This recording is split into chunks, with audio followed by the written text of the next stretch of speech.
Niining panahon nga ang putling ebanghelyo gihagis sa mga hiwi nga pagtulunan. Kinahanglan mo barug ang mga tinunan ni Kristo sa pagpakigbisog sa paglaban sa pagtuo, nga magkausa ug alang sa tanang panahong gihatag sa Dios ngadto sa iyang katawan. Maoy hinungdan nga namugna kining tulumanon ang putling ebanghelyo. 30 minutos nga pagsabwag sa tinuod nga ebanghelyo. Kauban ni Pastor Jeremias Hangad, ang putling ebanghelyo. Tulumanon nga gihatod kaninyo sa Herald of Grace Radio Ministries Philippines. Ang putling ebanghelyo. Ang putling ebanghelyo. Ang putling ebanghelyo.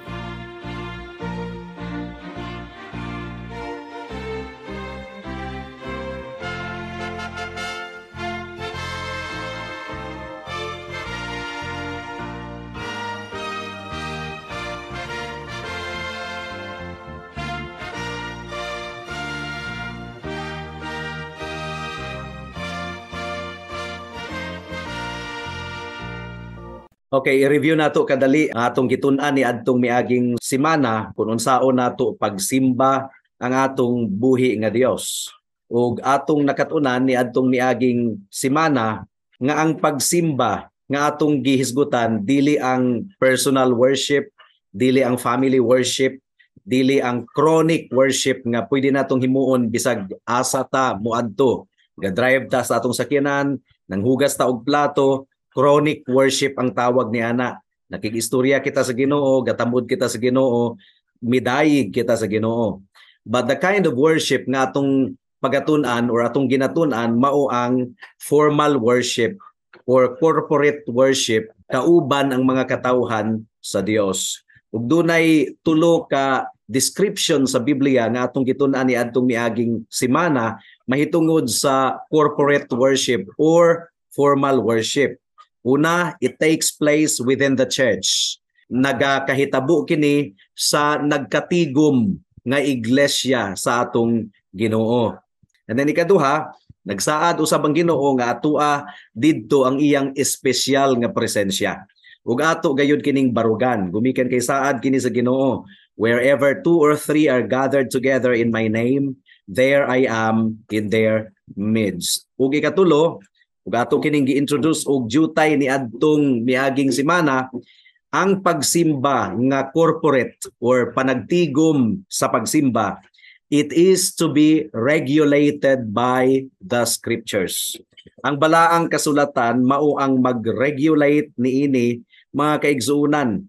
What we do in public worship, ang tanan nga atong ginabuhat sa public worship kinahanglan nga ma-regulate by no other source but the scriptures. Ang scriptures mao ang mag-drive sa atong pagsimba.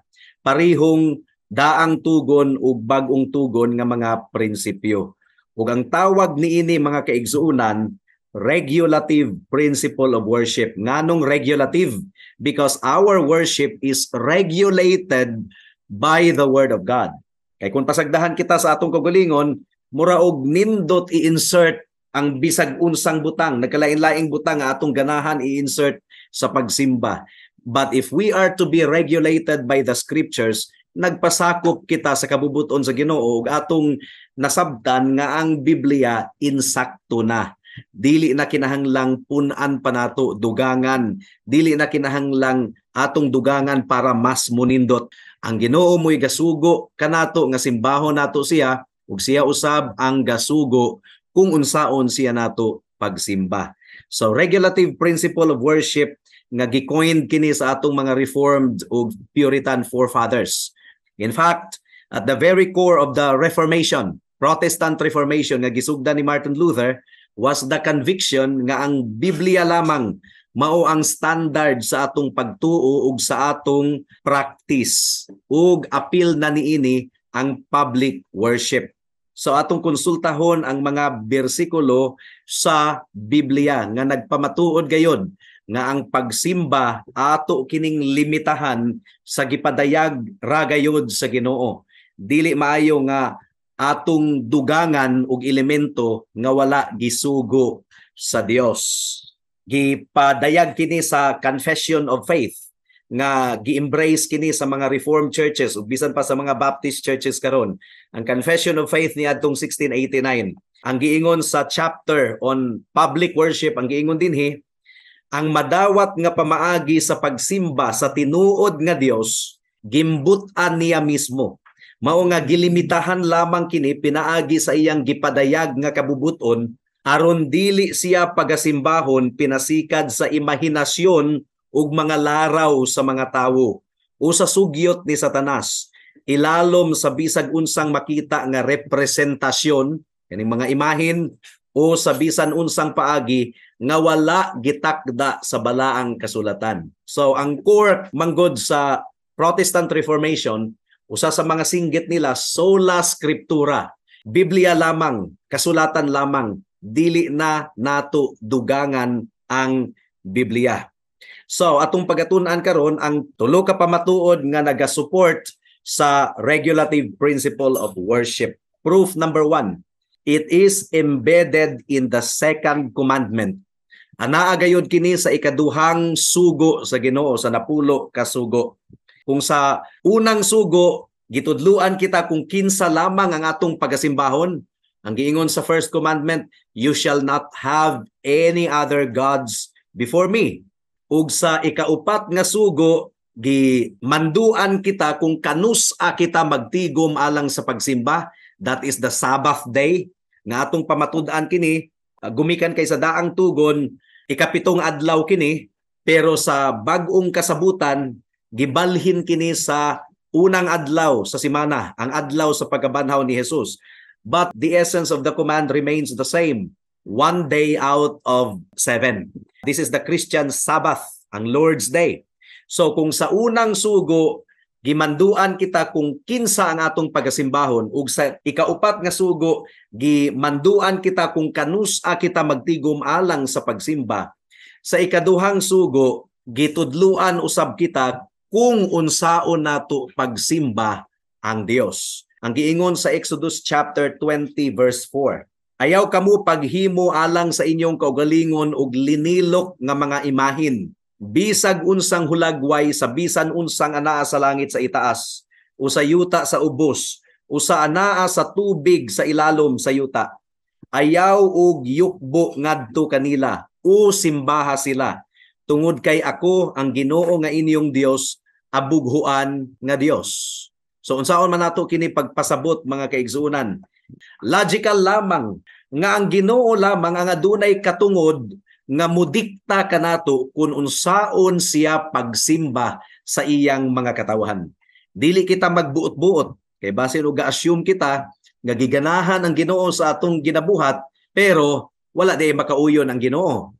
So we have to stick to what is written in the scriptures. We have to stick to what is revealed in the scriptures. Ikaduha, it is typified in the old covenant. Ang pasabot ni ining typification, di ba ang dugo sa mga karnero, sa mga baka, type kadto sa dugo ni Kristo nga giula dito sa krus sa Kalbaryo. So type and shadow, typology. Ang pagtuli sa unod, type and shadow kadto sa circumcision of the heart. Kining kasing-kasing nga natuli o nabag-o.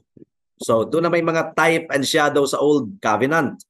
Kadtong pagtukod nila sa tabernakulo, sa tulda, ug sa templo sa Jerusalem, gimonitor gyud sa Ginoo, dili sila mubutang og mga decoration, mga matang sa materyales nga wala gidikta sa Ginoo. Dili sila pwedeng magbuot-buot.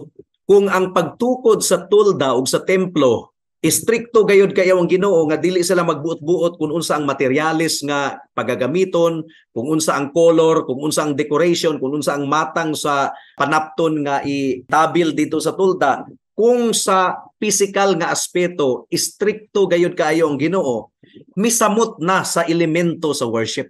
Nakuha nato mga kaigsuonan, misamot na sa elemento sa worship. Tabernacle and temple worship was not left to the whim nor innovation of the people. Bisan pa sa katong sukod, exact nga measurement sa pagtukod sa tulda ug sa temple, they were not at liberty to do that. Doon na gyud specific nga instruction ng atong Ginoo.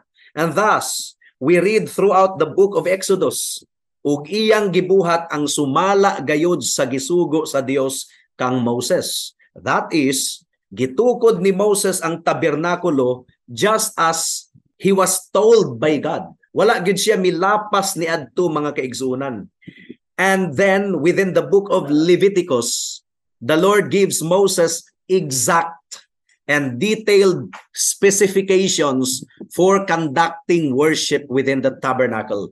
Ang tanan nga pagabuhaton sa sulod sa tabernakulo, specific gayud nga gihatag sa Ginoo kang Moses, ug dili na gayud dapat pang magmugna si Moses og laing elemento nga buhaton didto sa sulod sa tabernakulo.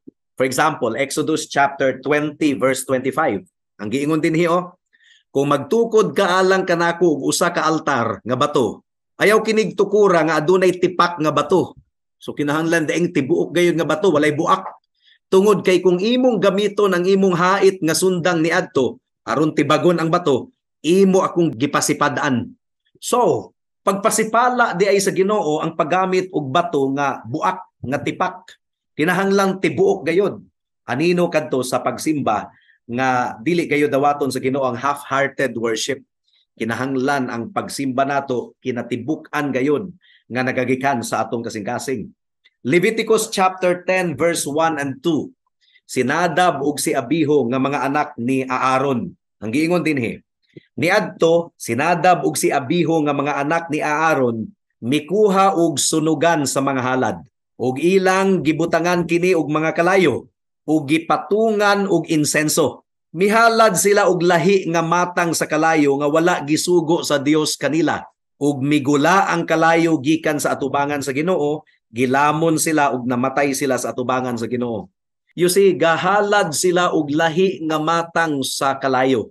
Wala man gibawal sa Ginoo, pero wala gisugo sa Ginoo. Abi nilag nahimuot ang Ginoo, abi nilag gidawat sa Ginoo kadto. Wala, nasuko ang Ginoo. Migula ang kalayo gikan sa atubangan sa Ginoo, gilamon sila ug namatay silang duha. So delikado di ay nga maghalad kita sa Ginoo ug butang nga wala niya gisugo. Kinahanglan gayod nga atong ihalad kaniya ang butang nga iya lamang gisugo. So kung kadtong mga decoration sa tolda, sa temple, kadtong mga sukod sa mga utensils, sa mga bungbong, sa altar, sa mga lawak didto, ug ang mga detalye sa pagsimba sa Ginoo, specific gayod nga gihatag sa Ginoo, samot na ang mga elemento sa worship. Muna nga dili kita magbuot-buot mga kaigsuunan. Matud pa ni Joe Morecraft, human beings neither have the right nor the competence to dictate to a sovereign God how he ought to be worshipped. Wala gayoy katungod ang tawo ug wala pud siya competence nga mudikta sa soberano nga Dios kung unsaon siya sa pagsimba. Why not? Because of our creaturehood and our sinfulness. We are totally unqualified to determine how God is to be worshipped or to have any say or to make any suggestions in the matter. We are totally incompetent. We are simply to find out what God wants and then do it.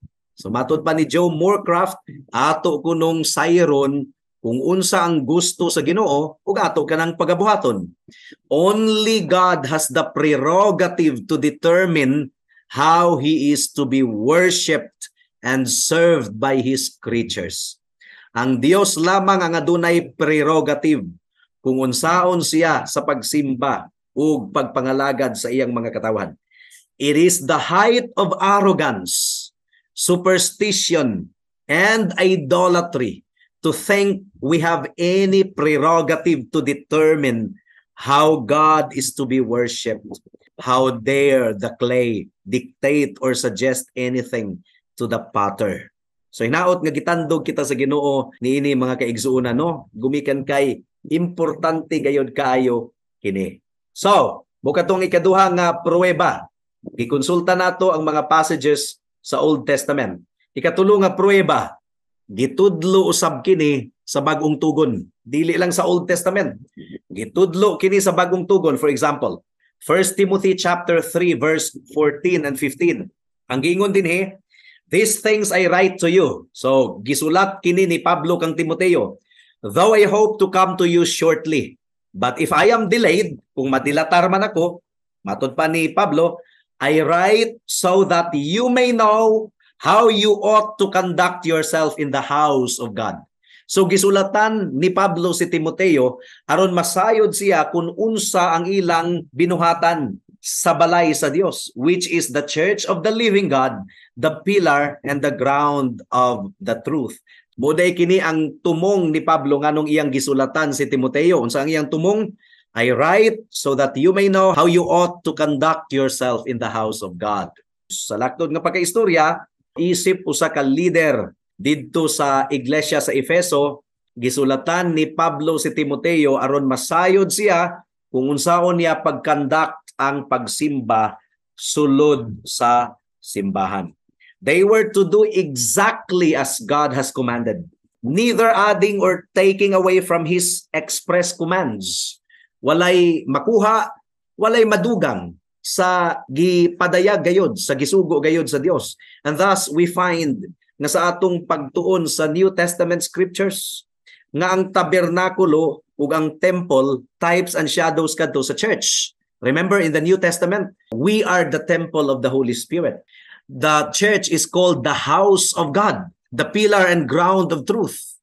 So ang Old Testament tabernacle and temple di ay type and shadow, anino ra kadto sa iglesia nga gitawag og Pinoy-anan sa Dios.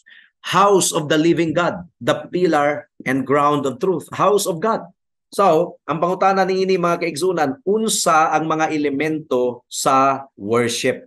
So, kung atong basahon ang Biblia, especially sa Bagong Tugon, makita nato nga adunay 5 ka mga elemento sa pagsimba nga atong i-appeal sa atong corporate worship. Unsa man kini nga elemento? The public reading of the Old and New Testament scriptures. It is a necessity for public or corporate worship. Naagyod ni sa Biblia 1 Thessalonians chapter 5 verse 27. I charge you by the Lord that this epistle be read to all the holy brethren. Di ba ang sulat ni Pablo? Scripture. Gisugo gayod nga basahon kadto atubangan sa mga kaigsunan. That is, he was to read the letter when the brethren were gathered together. I charge you by the Lord that this epistle be read to all the holy brethren. So basahon kadtong sulata sa nagkatigom nga iglesia. 1 Timothy chapter 4 verse 13. Specific gayod nga gisugo ni Pablo kang Timoteo alang sa iglesia doon sa Efeso. Till I come, give attention to reading, to exhortation, to doctrine. So, ang scripture reading, ang pagwali, exhortation, and doctrine, Sunday school. Pagabuhaton di ay sa nagkatigom nga iglesia. Doctrine, di ba? Sunday school, Bible class. Kinahanglang dili ka na mawala. Ikaduha nga elemento, praying. Ug ang buot pasabot ni ini, kining pagampo sa worship leader, ug pag-ampong pastoral prayer. Nagtagna si Isaias mahitungod sa mga hintil nga maapil gayod sa panimalay sa Dios. Di ba ang giingon ni Isaiah? Even them I will bring to my holy mountain and make them joyful in my house of prayer. Ang mga Gentiles kuno pagadadon sa Ginoo sa iyang balay. Pero unsa ang tawag sa balay sa Ginoo? Balay sa pagampo. House of prayer. Their burnt offerings and their sacrifices will be accepted on my altar. For my house shall be called a house of prayer for all nations. So gitagna ni Isaiah nga ang balay sa Ginoo pagatawgon og balay sa pagampo alang sa tanang kanasuran. In other words, ang praying or ang prayer i-appeal na siya, i-incorporate na siya sa gathering of the people of God. 1 Timothy chapter 2 verse 1 and 2 ang giingon dinhi. Therefore, I exhort first of all that supplications, prayers, intercessions, and giving of thanks be made for all men, for kings and all who are in authority, that we may lead a quiet and peaceable life in all godliness and reverence. Ang konteksto sa 1 Timothy chapter 2, public gathering of God's people inside the church for worship. O gisugo gayod nga adunay mga pag-ampo sa sulod sa iglesia. So daghang mga evangelical churches nga gitangtang nila ang pastoral prayer all together. Dili maayo, mga kaigsunan. So duna gayoy igahin nga oras nga ang nanguna sa simbahan nga mo apil gayod og pipila ka higayon sa pagampo nga naglangkob sa pagsabwag sa pulong sa Ginoo, sa government leader. Ikatulo nga elemento sa worship sa Ginoo, singing. Paborito ni sa mga Pilipino kay mahilig magita mo kanta. Pero naagi ni sa Biblia ang mga pagkanta, mga kaigsuunan. And this is the congregational singing, the lifting up of our voices in song and praise. And take note, congregational singing. Kitang tanan mo kanta. Gumikan kay ang pagkanta nato alang sa Ginoo. Ang atong Ginoo ang audience. Ang giingon sa Psalm chapter 27 verse 6, I will offer sacrifices of joy in His tabernacle. I will sing. Yes, I will sing praises to the Lord. So, apil na gyud ang pag-awit sa pagsimba sa atong Ginoo. Colossians chapter 3 verse 16, let the word of Christ dwell in you richly in all wisdom, teaching and admonishing one another in psalms and hymns and spiritual songs, singing with grace in your hearts to the Lord. And take note ha, ang mukanta ang atong kasing-kasing. Kay doon na gayoy gakanta sa baba pero ang kasing-kasing wa gyud gakanta. Nag-enjoy lang siya sa music, nag-enjoy siya sa nindot niya nga tingog or nindot nga tingog sa worship leader. Pero wa gyud siya gasimba sa Ginoo. Dili tanawon sa Ginoo ang imong kanindot og tingog or kayabag mo kanta. Ang tanawon sa Ginoo ang imong kasing-kasing nga tinuod gayud nga gadayig kaniya. Notice three things. Tulo ka butang nga giingon sa Colossians 3:16. Singing is to be doctrinal. Mo gani nga importante gayud kaayo ang unod sa atong gikanta diri sa atong iglesia. Kinahanglan gayud nga i-check nato ang lyrics. Dili ta pataka og kanta nga ang doktrina sa kanta layo ra kayo sa gitudlo sa Biblia. Kay ang giingon biya diri teaching and admonishing one another in psalms. So bisan pa ang atong singing, it is an opportunity to teach, to admonish, but pasabot doctrinal. Singing is to be heartfelt and singing is to be Godward. Singing with grace in your hearts to the Lord. So ang atong giawitan, ang atong Dios. Og ang pinaka-importante gayod nga elemento sa pagsimba, ang pagwali, preaching. Timothy was not only to give himself to reading, but ang giingon diri the exhortation and the doctrine or teaching. O kanay nasulat sa 1 Timothy 4:13. So ang pagwali mo gid kini ang pinaka-highlight sa worship. 2 Timothy chapter 4 verse 1 and 2. Ang giingon ni Pablo kang Timoteo, I charge you therefore before God and the Lord Jesus Christ, who will judge the living and the dead at His appearing and His kingdom. Preach the word. Be ready in season and out of season. Convince, rebuke, exhort with all long-suffering and teaching. So gisugo gayod nga iwali ang pulong sa Ginoo. Ang konteksto sa preaching, iglesia nga nagkatigom. Ang nature sa preaching, adunay pag-convince, pag-rebuke, pag-exhort, adunay pagtudlo. And then the manner of preaching, adunay long-suffering, adunay pasensya nga nagtudlo. Ang pastor dili initon og ulo, dili madismaya kung dugay makasabot ang miyembro. Itudlo gayud og tarong, mo gani nga naningkamot gayud ang mga pastor nga muhatag og illustration, ipasabot gayud tad-tad-taron ang pulong, gumikan kay expected na gina sa pastor nga mo pasensya, unya mutudlo gayud og tarong og dili lamu-lamuon ang pagtudlo ug pagwali. O ang ika-5 nga mga elemento ang sacraments. The word is from the Latin meaning something sacred, sagrado. Historically, mga kaigsunan, the church has identified 2 new covenant sacraments, ang baptism and the Lord's table. And these are to take place within the church as public worship. Mao nga ang baptism sa atong iglesia, dungan gayud sa pagsimba. Usually, human sa preaching. Aduna gayoy sabay tawag ni ini portable na swimming pool atubangan sa church. Kay ang baptism pagabuhaton gayod dungan sa pagsimba sa iglesia nga nakatigom. Pwedeng moadto sa suba kung ang church, tibuok church moadto didto motambong. Pero kung usa or duha ra ang mutambong, dili na biblical baptism. Ang biblical baptism gayod gisaksihan sa tibuok iglesia ug dungan sa pagsimba.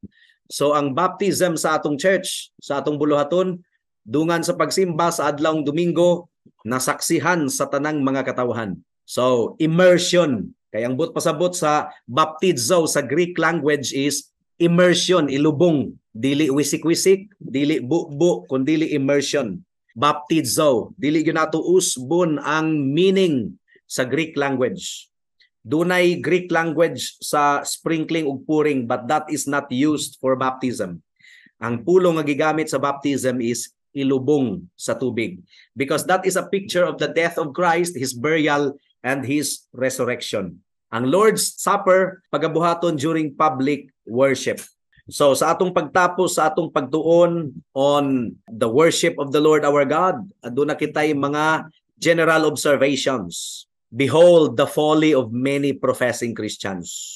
There are those people nga nagprofess nga sila Christian, pero talagsaon ra kaayo musimba. Now you see, now you don't. Dili ka na manifestation sa tinuod nga Kristohanon sa Biblia. Tungod kay ang tinuod nga Kristohanon magpasakop gayud sa sugo sa Ginoo, that we will gather on God's appointed day for worship. So ang tawo nga nag-claim nga Christian pero dili ganahan mo simba kanunay, now you see, now you don't, makaduda ka na, dili ka na tinuod nga Christian. Have you ever heard someone say, I worship God in my own way. My church is the great outdoors where I worship God. I can worship God while fishing or golfing. Gabuot-buot ka. Doon yung mga tao nga moingon na bisag asa man ko pwedeng musimba. Bisan pa golf ko, nangisda ako, basta gasimba ko sa Ginoo, gabuot-buot ka. Chronic worship ang imong buot ipasabot ni ana, pero doon na gayo gisugo ang Ginoo nga corporate worship nga pagabuhaton sa church. Matod pa ni Edmund Clowney, reverent corporate worship then is not optional for the Church of God. Rather, it brings to expression the very being of the church. It manifests on earth the reality of heavenly assembly. So, if the primary activity of heaven is worshiping God collectively and corporately, mo man kini ang atong pagabuhaton sa langit kanunay, what does this say of that person nga dili ganahan nga mo worship corporately diri sa yuta? Makaduda gayud kana. And behold the confusion of many Christians. Matod pa ni Doug Phillips, when it comes to worship, the sad truth is that most Christians have sold their New Testament and Reformation heritage for a mess of pottage. Opting for the hip, the trendy, the marketing savvy, they have dispensed with the simplicity and beauty of New Testament worship. Bisag unsa na ang gidugang sa worship, dunay mga puppet show, dunay mga drama, dunay mga theater. Napay church nga akong nadunggan nga dunay hula ministry. Hula, kanang Hawaiian dance, wala gyud tao na sa Biblia. Ang reason, doctrinal ignorance, pride and arrogance, the desire to entertain people. We have reared a prideful and arrogant generation, a generation that wants everything their own way, a generation that rejects everything their fathers and grandfathers have believed. Delikado, mga kaigsuunan. And behold the blessing of true Christians. If we were thinking rightly, we would view public corporate worship as a privilege unmatched for the people of God. Pribilehiyo gayud kayo nga magkatigom kita sulod sa iglesia kauban ang mga katawhan sa Dios.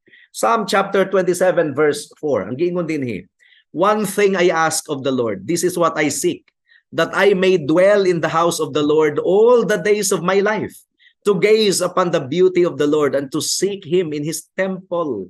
So we should look forward to the Lord's day with great anticipation. We should long for the courts of God that we might enter those courts with praise. So ato gayud nga tinguhaon nga adunay kaikag ug excitement nga makasimba kita kauban sa mga katawan sa Dios. Tanawa ang attitude sa Psalm 122 verse 1, I was glad when they said to me, let us go to the house of the Lord. Nalipay kabahigala nga moadto sa balay sa Dios. Kung bugat ang imong kasing-kasing, bugat gayud kayo imong pagbati, di ka ganahan nga mosimba, higala, dili ka tinuod nga tawo sa Ginoo, dili ka tinuod nga Kristohanon, Dili tinuod nga nabag-o ang imong kasing-kasing, kay ang tinuod nga luwas adunay bag-ong kasing-kasing nga ganahan kayo, malipay kayong musimba sa Dios. So kung ang imong pagbati alang sa Ginoo bugat kayo, paghinulsol, dangop kang Kristo, tawag kaniya, tuuhi nga igo na ang iyang dugo ug pagkamatarong aron hugasan ka sa tanan nimong mga sala, ug hatagan kaniya og bag-ong kasing-kasing, pagaluwason niya ikaw higala. Duol kang Kristo karon, basin ug ugma ulahi na ang tanan. Amen. Alang sa dugang nga mga pangutana, mahimong mo text kang Pastor Jeremias hangad sa 0935 744 3030.